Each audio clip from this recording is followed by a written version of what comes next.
திருச்செந்தூரில் போர் புரிந்து சினமெல்லாம் தீர்ந்த கந்தன் திருத்தணி கோயில் கொண்டானாம்.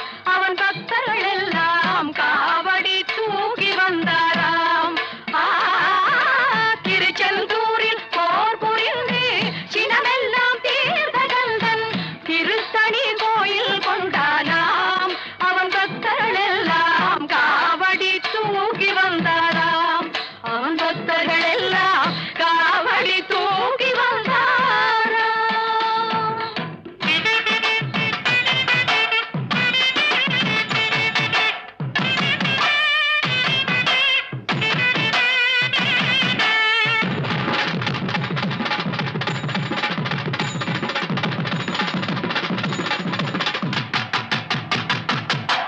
வரிசை வரிசை என